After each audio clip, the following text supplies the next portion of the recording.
In this lesson, we're going to look at how to use the remainder theorem, which is a kind of neat theorem, something that you might not have seen before.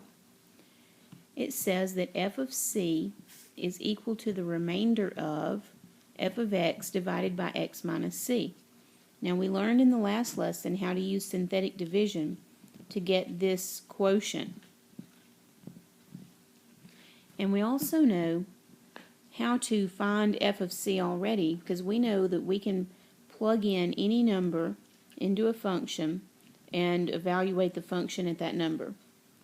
And that's the way we've been doing it. But now we have another way to evaluate a function that may be faster and save us some time every now and then. So let's take a look. Here's an example. F of x equals x to the third minus 4x squared plus 5x plus 3.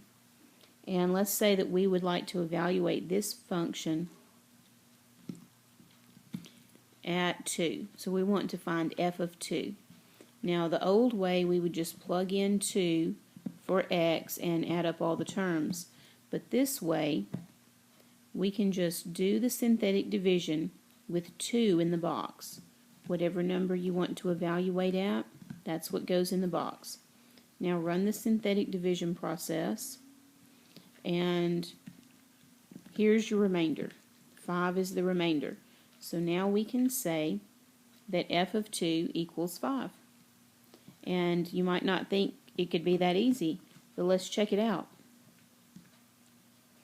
If we wanted to evaluate f of 2, we would normally just plug in 2 for x, and then we would have to do the exponents on each term. So 2 to the third is 8, and 2 to the second is 4. And then we would have to multiply the factors together, and then we would start combining terms, and we would eventually get x or f of 2 equals 5. And so we got the same result. It just depends on which method you prefer, I guess. So, and I would encourage you to get familiar with both, because sometimes this way is really quick and easy, and you can see it doesn't take up much space. And then sometimes these numbers can get big and ugly, and you'd just rather plug things in. But I like this way sometimes, so I would encourage you to think about this one.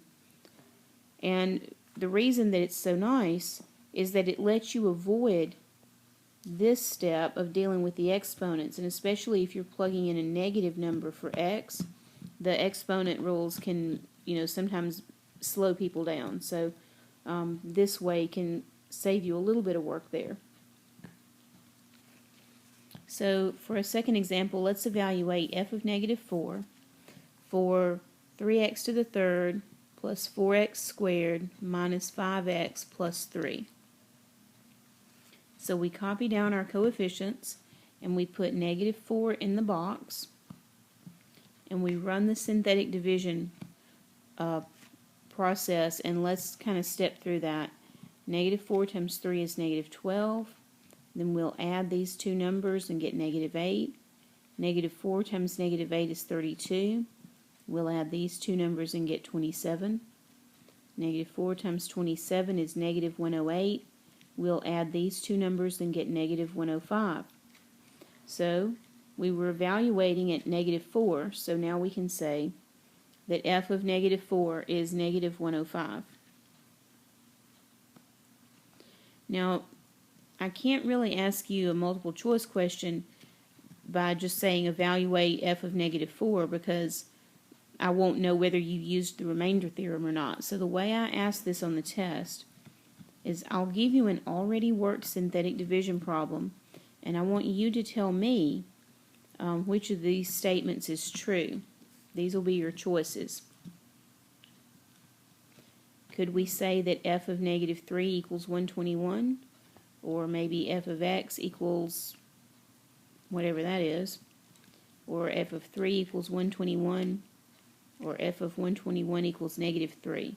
And so what I want you to know, if you know the remainder theorem, you know that f of 3 equals the remainder. So it would be choice C in this case. And that's all there is to the remainder theorem.